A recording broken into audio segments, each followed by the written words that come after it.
Hey, what's up guys? So in this video, we will see how to use music recognition on the Samsung Galaxy A26. Now to do that, just play any music on your smartphone, just like that. Now from here, just tap and hold on the home button on your smartphone and tap on this icon. Now just wait for a few seconds.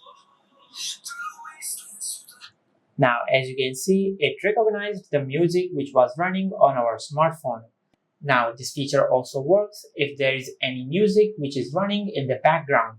For an example, if there is any music which is running in the background.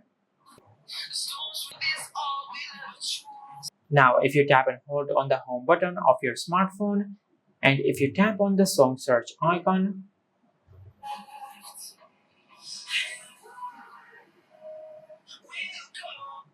now, as you can see, it has recognized the music which was running in the background.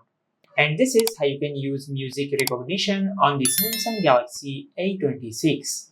If you found this video helpful, please like the video and subscribe to our channel and hit the bell icon to get notified when we upload a new video.